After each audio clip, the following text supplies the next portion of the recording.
American సమాజంలో ఏం జరుగుతుంది? విద్వేషం, హత్యాకాండ, గన్ వైలెన్స్, రేషియల్ హేట్రేట్ ఎందుకు జరుగుతున్నాయి? మీకు అనేక ఉదాహరణలు కనబడతాయి. అమెరికా ప్రెసిడెంట్గా ట్రంప్ కాకముందు ఎన్నికల ప్రచార సమయంలో అప్పటికే మాజీ అధ్యక్షుడిగా ఉన్న ట్రంప్ పైన 2 సార్లు హత్యా ప్రయత్నాలు జరిగాయి.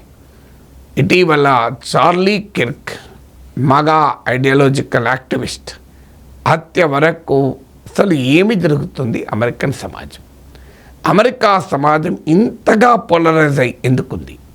ఎందుకింత విద్వేషము, ఎందుకింత అసహనము పెరుగుతోంది? సమాజం మొత్తాన్ని ఆవరించి ఉండకపోవచ్చు, మనం ఎవరిని భయపెట్టాల్సిన అవసరం లేదు. అమెరికా అన్సేఫ్, అమెరికాకు వెళ్ళడమే అని అనుకుంటే పొరపాటు. అమెరికాకు వెళ్ళడం అన్సేఫ్ ఏమీ కాదు. కానీ రియాలిటీ ఏంటి? అమెరికన్ సమాజంలో ఈ ధోరణులు మాత్రం పెరుగుతున్నాయి. ఎందుకు పెరుగుతున్నాయి? మొదటి కారణం అమెరికాలో ఉండే ఇన్కమ్ ఇన్ఈక్వాలిటీస్. ఇప్పుడు మన దేశంలోనే అసమానతల గురించి మాట్లాడుకుంటాం. వాస్తవంగా అమెరికాలో కూడా చాలా పెద్ద అసమానతలు ఉన్నాయి. మీకు అత్యంత పేదరికంలో ఉన్నవారు కూడా ఉంటారు, ఇల్లు లేని వాళ్ళు. అదే సమయంలో ఆకాశ హిమాలయాలలో 100 కోట్ల విలువైన ఇళ్లలో ఉండేవారు కూడా ఉంటారు. సో అన్ని రకాల వాళ్ళు, మీకు అతి తక్కువ వేతనంతో బతికే వాళ్ళు ఉంటారు, భారీగా సాలరీస్ పొందే వాళ్ళు కూడా ఉంటారు. It's a country with humongous income and wealth inequalities. So ఆస్తుల మధ్య, ఆదాయాల మధ్య పెద్ద ఎత్తున అసమానతలు ఉన్న దేశం అమెరికా. ప్రపంచంలోనే హై ఇన్కమ్ కంట్రీస్, సంపన్న దేశాలలో అత్యధిక ఆదాయ ఆస్తిపరమైన అసమానతలు ఉన్న దేశం అమెరికాయే. ఇది మొదటిగా, అంటే ఎకనామిక్ రంగంలోనే ఉండే ఇన్ఈక్వాలిటీస్. రెండవది డెమోగ్రఫీలో వస్తున్న మార్పు. Racial composition of America is changing. ఈ ధోరణి గత 40 ఏళ్ళుగా మారుతూ వచ్చింది. అమెరికాలోకి ఇతర ప్రపంచంలోని ఇతర దేశాల నుంచి భారీగా రకరకాల పద్ధతుల్లో అమెరికాకు ప్రవేశిస్తున్నారు. లీగల్గా భారీగా ప్రవేశిస్తున్నారు, ఇల్లీగల్ కూడా. దాంతో అమెరికన్ డెమోగ్రఫీలో చేంజ్ వచ్చింది. 1980 సెన్సస్ ప్రకారము 80% మంది వైట్ అమెరికన్స్గా గుర్తించబడేవారు. అది 2020 సెన్సస్కి వచ్చే వరకు 58% పడిపోయింది. ఇప్పుడు ఈవెన్ మెజారిటీ కూడా వైట్ది కాదు అనే ఆందోళన పెరుగుతుంది. అందుకే మేక్ అమెరికన్ గ్రేట్ అగైన్, అసలు meaning make American white again అని. ఇది white racist slogan. America white అమెరికాగా ఉన్నప్పటి స్వర్ణయుగం రావాలి అని. ఆ సెక్షన్ని ట్రంప్ రిప్రజెంట్ చేయడం వల్ల ఇంత భారీగా పెరిగాడు. ట్రంప్ నుంచి చార్లీ కిర్క్ వరకు అగ్రెసివ్గా ఈ వాదనని నమ్మారు. దీన్ని గ్రేట్ రిప్లేస్మెంట్ థియరీ అంటారు. అంటే దేశ జనాభాలో తరతరాలుగా మెజారిటీగా ఉన్న వైట్ అమెరికన్స్ మైనారిటీలోకి పడిపోతారు అని. ఈ గణాంకాల ఆధారంగానే ఇప్పటికిప్పుడు ఆ ఛాలెంజ్ లేకపోయినా దానికి కొంత ఎగ్జాగరేషన్ ఉన్న, కొంత వాస్తవం కూడా ఉంది. ఏషియన్స్గా, హిస్పానిక్స్గా ఐడెంటిఫై అయ్యేవారు 1980 సెన్సస్లో 8% ఉంటే 2020 సెన్సస్లో 25% పెరిగారు. సో దీనికి తోడు మీకు వైట్ అమెరికన్ ఎవరేజ్ ఇన్కమ్ లెవెల్కు, Asian American, Indian American average income లెవెల్కు గణనీయమైన తేడా ఉంటుంది. అంటే Indian Americans, Asian Americans relatively better educated, better skill and better employed also. ఇది కూడా ఈ అసమానతలకు ఆద్యం వస్తుంది. Third factor not only income inequalities and demography. 2010 దశాబ్దం సెన్సస్లో మొదటిసారి వైట్ పాపులేషన్ తగ్గుతున్నట్లు రిపోర్ట్ అయింది. దాంతోనే మీకు 2010 తర్వాతనే ట్రంప్ ఫినామినన్ చూసాం.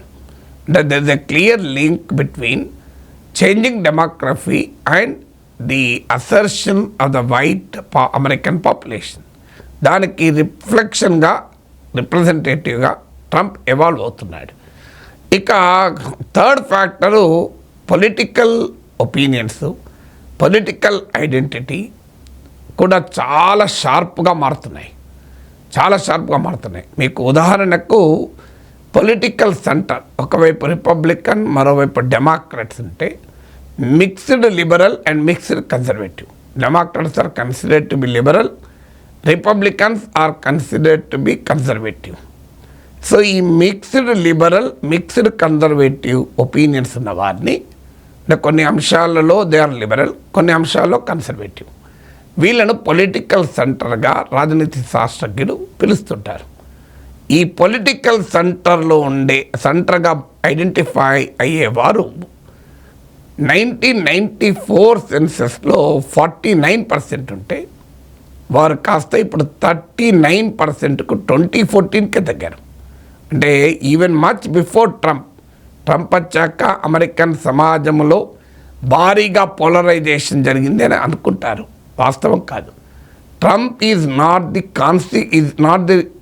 Cause of the polarisation. Trump is the consequence of polarisation.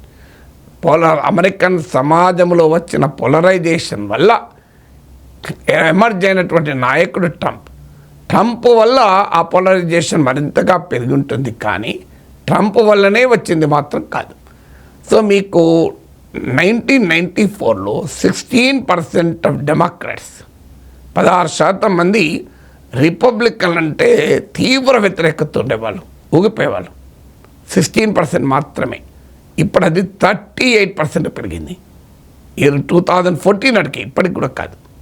38% of Democrats Republican అంటే భరించలేరు. అలాగే 1994లో 17% ఆఫ్ రిపబ్లికన్స్ డెమోక్రాట్లు అంటే అస్సలే భరించలేకపోయారు. అది ఇప్పుడు కాస్త 43%, ఇప్పుడు కాదు 2014 నాటికే, 2014 నాటికి 43% ఆఫ్ రిపబ్లికన్స్ డెమోక్రాట్ అంటే భరించలేని పరిస్థితికి వచ్చింది. బహుశా 2024 డేటా నా దగ్గర లేదు, కానీ 50% రీచ్ అయిందో అంతకన్నా ఎక్కువ ఉండొచ్చు. అంటే డెమోక్రాట్లు రిపబ్లికన్ల మధ్య పచ్చగడ్డి వేస్తే బగ్గుంటుంది. అసలు ఒకరిని చూస్తే ఇంకొకరు సహించలేని పరిస్థితి. ఆంధ్రప్రదేశ్ రాజకీయాలు గుర్తొస్తాయి చూస్తే. టీడీపీ వైసీపీల మధ్య ఎలా పోలరైజ్ అయిపోయిందో అమెరికన్ సమాజం కూడా అలాగే మారింది. డెమోక్రసీలో శత్రువులు ఉండరు, ప్రత్యర్థులు ఉంటారంటారు, కానీ వారి డెమోక్రాట్ రిపబ్లికన్లు శత్రు శిబిరాలుగా మోహరించబడి ఉన్నటువంటి పరిస్థితి. ఇక మధ్యలో సెంట్రిస్ట్ పొలిటికల్ ఒపీనియన్ అనేది స్క్వీజ్ అయిపోతుంది, లేకుండా పోతుంది.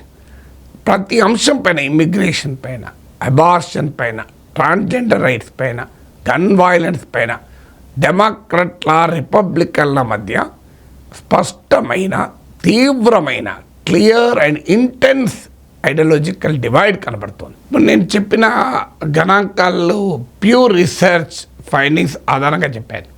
సో ఈ పరిశోధన ఆధారంగా వచ్చేటువంటి మరొక ఫ్యాక్ట్ ఏంటంటే, సోషల్ మీడియా సమాజంలో ఉండే ఈ పోలరైజేషన్ను భారీగా పెంచుతుంది అని.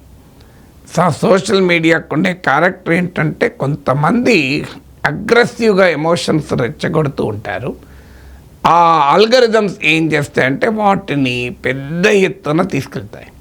అంటే ప్రజల సైకాలజీని స్టడీ చేస్తూ వారి విశ్వాసాలను మరింతగా పెంచేలా మెసేజెస్ను షేర్ చేస్తూ ఉంటాయి. దీన్నే ఇకో ఛాంబర్ ఎఫెక్ట్ అంటారు. సో ఈ ఇకో ఛాంబర్స్ వల్ల కూడా పోలరైజేషన్ పెరుగుతూ ఉంటుంది.